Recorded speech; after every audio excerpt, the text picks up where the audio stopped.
दादा आज पुण्यात आहात, कोर्टाचं काय नेमकं प्रकरण आहे? आज कोर्टात किती वाजता जाणार आहेत?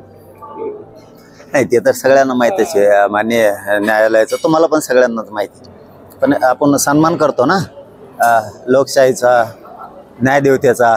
नसता थोडं फोकसला आलं ना तर माणूस लक्ष देत नाही. म्हणजे हे रिअल आहे. तुम्ही तुमच्या उभ्या जीवनात तर रोज बघता या गोष्टी.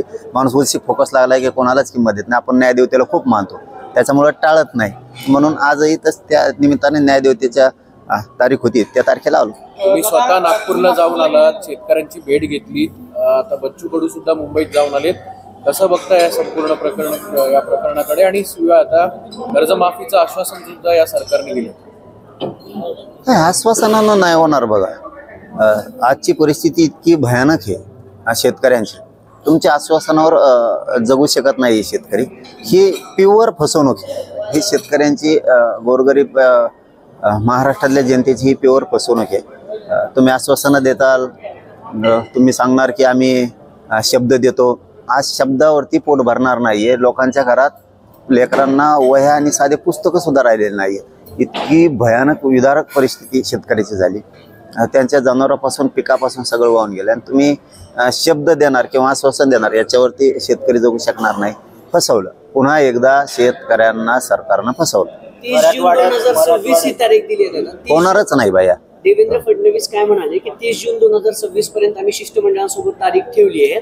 त्या तारखेपर्यंत आम्ही सरसकट कर्जमाफी करू. पण त्याला अजून 6 महिन्याचा अवधी आहे. 2 ऋतू उलटून जातील. तेवढ्यात शेतकऱ्यांना मदत ही शेवटी मिळणारच नाही असं वाटतंय का तुम्हाला? 30 जून म्हणजे शेतकरी तोवर आता त्याला संकटातून शेतकऱ्यांना बाहेर काढणं गरजेचं आहे. तुम्हाला आत्ता गरज आहे तातडीची मदतीची. म्हणजे एखाद्या पेशंटला आत्ता हॉस्पिटलला नेऊन इंजेक्शन देण्याची गरज आहे. तुम्ही म्हणताय त्याला 6 महिन्यानं नेऊ, ते जगणारच नाहीये. ही सरकारनं चालवलेली शेतकऱ्यांची 100% फसवणूक आहे. आणि याचे परिणाम सरकारला भोगावे लागणार आहेत. मराठवाड्यामध्ये जास्त नुकसान झालं होतं. दिवाळी आधी मदत देतो म्हणली होती. शेतकऱ्यांची दिवाळी काळी झाली का? काय मुख्यमंत्र्यांवर विश्वास ठेवायचा का नाही? आता काय ठेवायचं आहे? आता काय विश्वास ठेवायचा? विश्वास ठेवायला की केलं काय केलं? 4-4 आणि 3-3 हजार रुपये शेतकऱ्यांच्या खात्यावर पडायलेत. काहींच्या खात्यावर तर नाहीच आहेत. काहीला 7,000 पडायलेत. काहींच्यात आणखीन मिळच लागत नाही. कोणाचे खाते खराब म्हणून सांगतात, ब्लॉक म्हणून सांगतात. ही सरकारचे सिस्टम जाणून बुजून आहे. तुम्ही 5 आणि 7 लाख 2-2 लाखाचं नुकसान झालंय. तिथं 6-7 हजार रुपये द्यायला तुम्ही. त्याचं जे पीक होतं त्याच्यातलं सडलेलं पीक काढणीलाच 10-10 हजार रुपये, 15-15 हजार रुपये शेतकऱ्यांची गेली. ही रिअल परिस्थिती.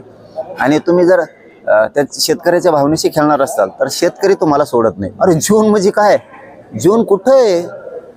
तर किती साधं उदाहरण आहे ना. एखादा पेशंट आता खूप आजारी आहे, त्याला आत्ता दवाखान्यात न्यायचं आहे. तुम्ही म्हणता त्याला 6 महिन्यांनी होतो.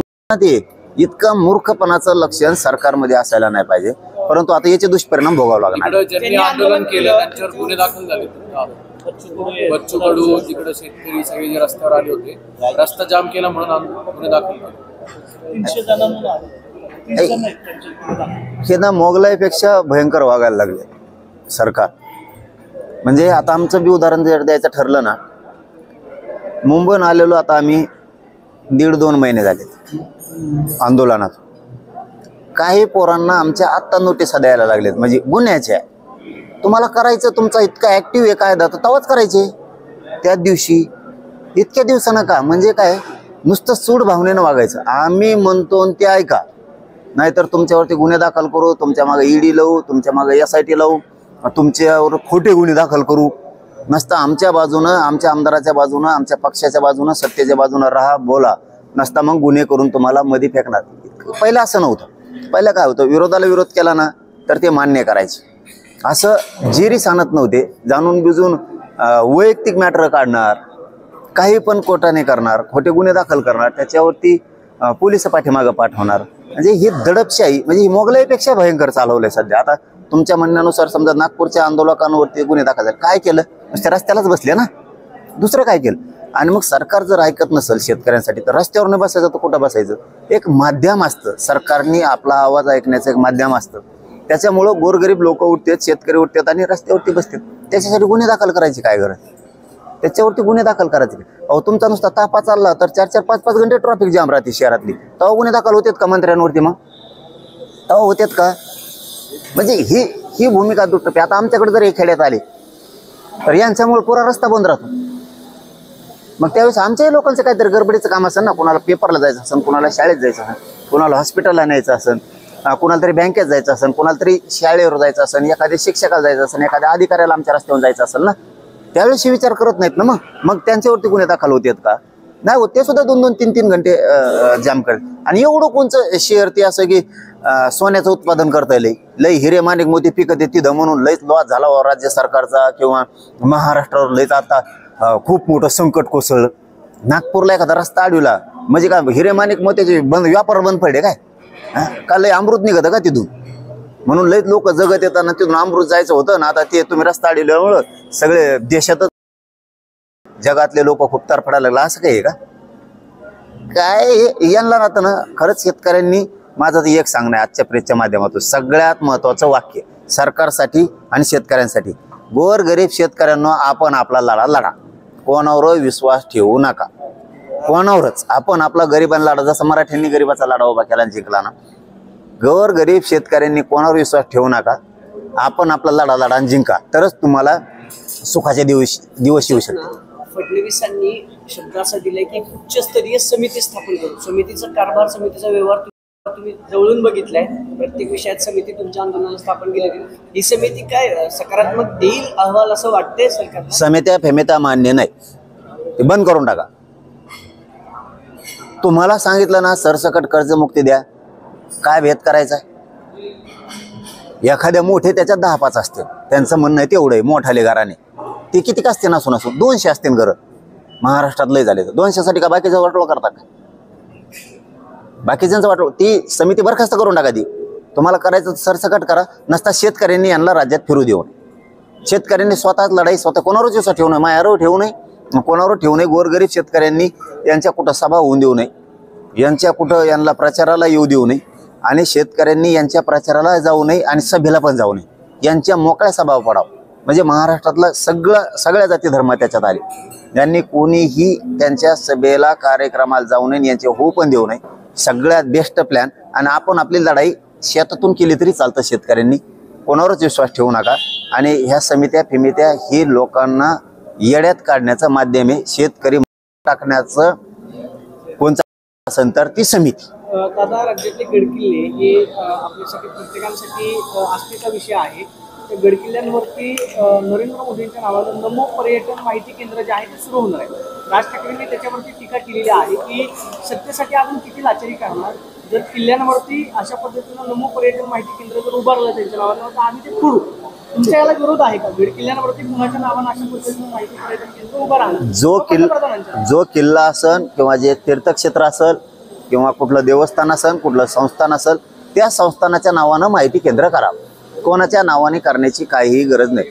त्यांचं काम चांगलं आहे ते ठीक आहे, पण याचा अर्थ कुठल्या पर्यटनाला, देवस्थानाला, एखाद्या तीर्थक्षेत्राला त्यांचं नाव देऊन ती माहिती केंद्र उघडं करावं म्हणजे एक प्रकारे त्या देवस्थानाचा, त्या गड किल्ल्याचा अवमान आहे. त्या गडाचंच नाव द्या ना माहिती केंद्र म्हणून, किंवा त्या तीर्थक्षेत्राचं द्या ना. याला खरंच विरोध आहे. आणि माझं ना तर तुम्ही सांगितल्यामुळं, आता रात्री आम्ही आल्यामुळं माहीत नाही झालं, खरं तळतळीनं सांगतो, शेतकऱ्यांचं जे 30 जून म्हणत जर असले ना ते, तर ह्यो शेतकऱ्यांना प्युअरचा उद्देश सरकारनं आणि फडणवीस साहेबांना घेतलाय.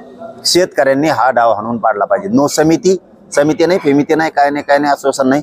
तुम्हाला करायचं तर ह्या महिन्याच्या आत सगळी कर्जमुक्ती करून शेतकऱ्याला 100% नुकसान भरपाई देऊन पीक विम्याचे सगळे पैसे द्यायचे.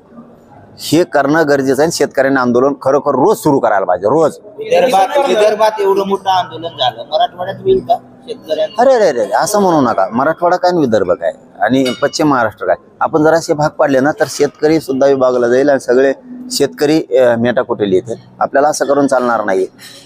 नागपूरला उभं राहिलं तरी महाराष्ट्राने उभं राहिलं पाहिजे, विदर्भात राहिलं तरी महाराष्ट्रातल्या शेतकऱ्यांनी उभं राहिलं पाहिजे. आंदोलन कुठंही उभं राहू द्या.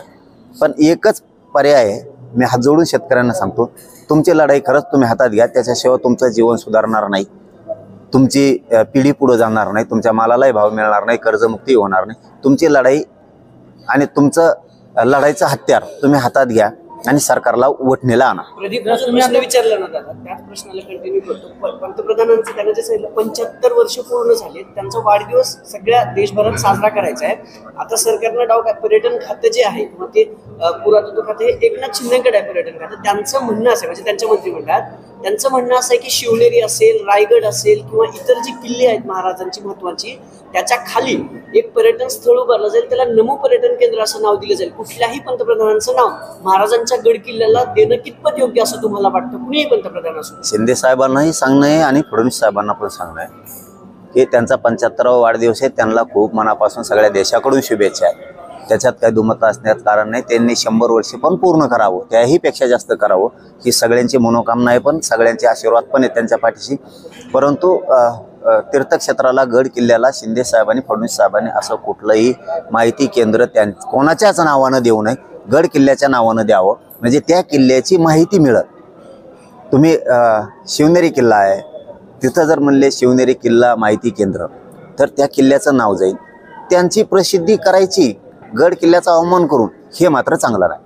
उद्या मुंबईत मोर्चा आहे, महाविकास आघाडी, मनसे आहे, मतचोरी, बोगस मतदान या सगळ्या विषयावर राज्य सरकारला कुठेतरी महाविकास आघाडी, मनसे कोंडीत पकडण्याचा प्रयत्न करते का खरंच हे सगळं बोगस मतदानाचं एक मोठं रॅकेट या निमित्ताने बाहेर येतं? असू शकतं, आपण काय तज्ज्ञ नाही त्यातले. काय असतं कशावर उत्तर प्रश्न माहीत नसून देऊन बरोबर नाही. आणि मला ज्याच्यात माहिती मी त्याचंच उत्तर देतो कधी पण, खोटं बोलत. त्यातलं आपल्याला काही मेळ नाही. काय खरं आहे का खोटं आहे आपण तज्ज्ञ पण नाही त्यातले. असेल तर ते उघडं पडेल आणि असू बी शकतं, त्याचा काय भरोसा नाही त्यांचा. ते काही करू शकतात, लय चाबरे आहेत. हे सरकारमधले एवढे चाबरे आहेत, हे काही करू शकतात. इकडं मतदान तिकडं आणायला बसले, तिकडं मतदान तिकडं आणायला बसले. यांचा त्याबद्दल भरोसा नाही. पण काय असतं बरं का, हे लय दिवस टिकत नाही. बरं, एक जुनी मन आहे खेड्यापाड्यात, तुम्ही लयच पाप केलं तर नियतीला ते मान्य नाही, तुम्हाला एक दिवस भोगावे लागते. असं खेड्यात सहज म्हणलं जातं चालता फिरता. तसं ना, तुम्ही खोटं किती दिवस करणार, उघडं पडतं. एखादा चोराने चोरी केलेला असू द्या, तो आपल्यात असू द्या. आपण जर म्हणलो अमक्याची चोरी झाली पण सापडतच नाहीये, हे बाबा इकडं संशयानं बघितलं जात आहे आपल्याकडं 10-15 जणांकडं, असा जर एखादा आपल्यात म्हणला ना, तर आपल्यातला असणारा थोडा बारीक होतो. कारण त्याचं लक्ष येतो नेमकं आपण तर नाही पेन चोरला कोणाचा. तसं ना, तुमचं लय दिवस हे झाकणारच नाही. तुम्ही कितीही प्रयत्न केले तरी थोडे दिवस राहील आणि एक दिवस असा स्फोट होऊन जाईल की तोंड दाखल जागवा नाही राहणार. बोलताना तुम्ही असं म्हणालात की काही आंदोलकांना आता नोटीस यायला सुरुवात झाली आहे. ही नोटीस कशासाठी आहे की तुम्ही असं म्हणताय की सरकार कोंडीत पकडण्याचा प्रयत्न करतंय, जिरीस आणतंय किंवा नोटिसा देऊन. आता तुमचं हे आंदोलन झालं, त्याच्यानंतर आता दाखले मिळायला सुरुवात झाली, तर आता मग नोटिसा कसल्या?